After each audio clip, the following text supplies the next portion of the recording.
What's going on, guys? Welcome back to another episode of Balance Prodigy. Now today, as you can see, I have 3 different lines in front of me. Well, this is a reel, but this is a different type of line than all these other spools.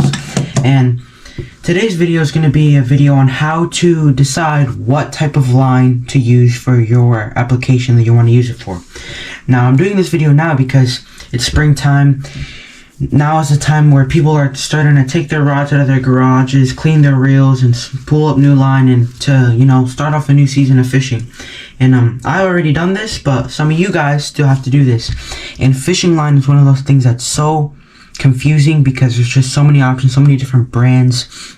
And today I'm going to break it down to the most simple way as possible. So stick around to the end of the video.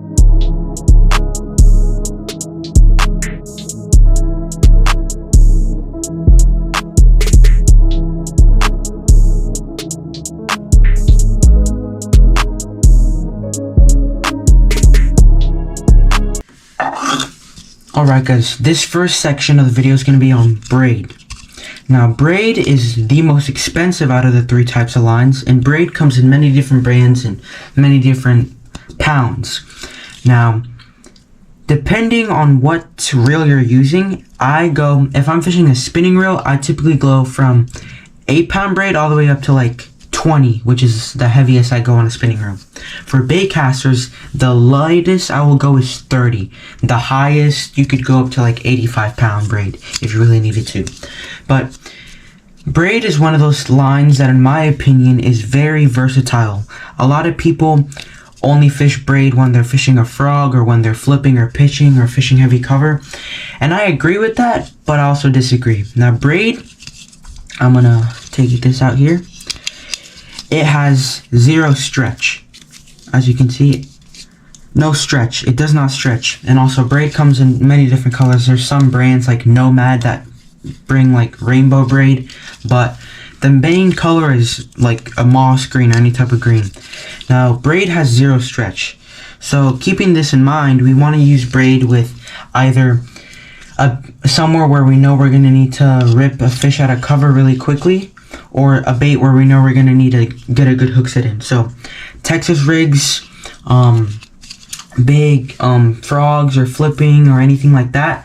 Also, because braid is very thin, braid is called braid because it's made of a bunch of tiny different strands that are braided together to make a strong line, and it's not that abrasion resistant. So don't fish this around rocks.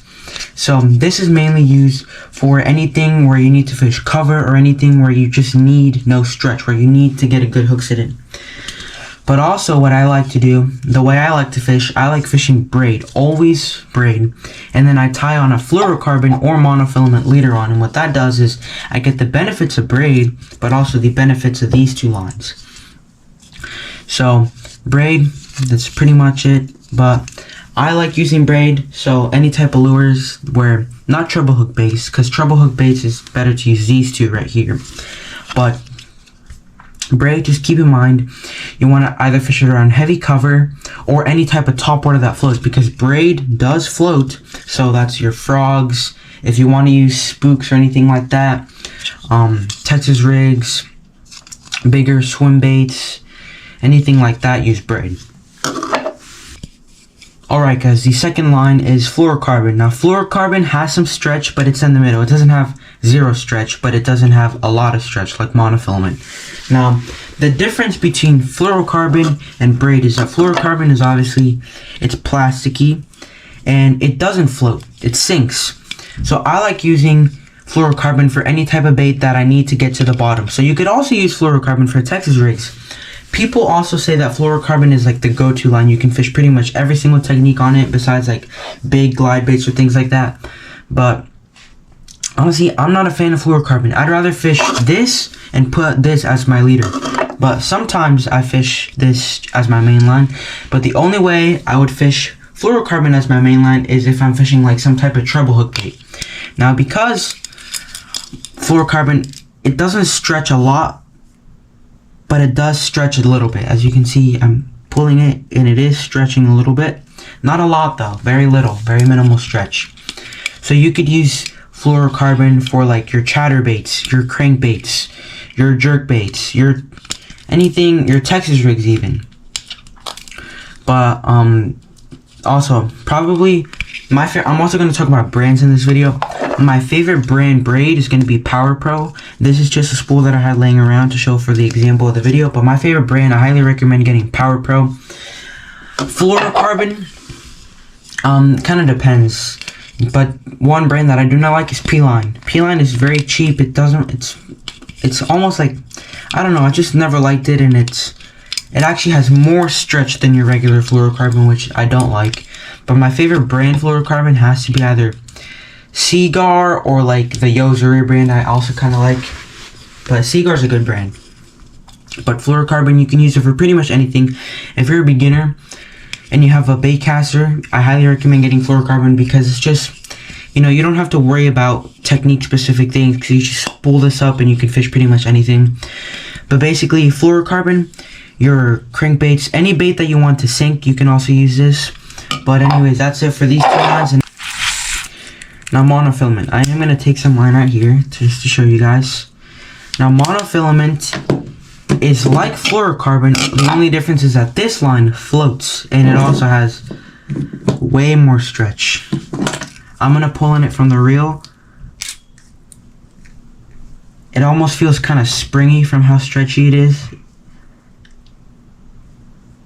But the reason I like to use monofilament, I almost never use monofilament, but it floats. So basically, you can use this line on any bait that floats that has treble hooks. Now, you might think that with the treble hook, you need to set the hook, but with any type of bait with treble hooks, you don't. All you need to do is kind of lean into him, and he will hook himself, the fish will hook itself. But this stretch in fluorocarbon and monofilament does help you with those hook sets whenever you have a treble hook or any type of reaction bait. So reaction baits is sprinter baits, crank baits, jerk baits, chowder baits, anything like that where your bait is moving. When you set the hook, all you need to do is lean into him. So this stretch can also help you. But you can. I also like to use monofilament if I'm fishing like a popper or a spook, because it floats, and also the treble hook bait, I need that stretch. So, and also, monofilament is hands down the cheapest line. You can get in like spools of 300 yards for like 20 bucks, I think. Braid is the most expensive. Fluorocarbon, it kind of depends what brand you get. It can be cheap or really expensive. But yes, so basically, to break down this video, braid, you want to use it for anything where you need to nail a fish or you need like a topwater. Fluorocarbon, you can use it for pretty much anything. And monofilament, you want to use it for baits with treble hooks or baits that float that use treble hooks. So that's pretty much it. I will leave some links in the description to my favorite brand braids and where you can buy them. But as always, guys, stick around to see more amazing videos from me. And as always, stay positive, stay happy, and go catch some fish. Peace.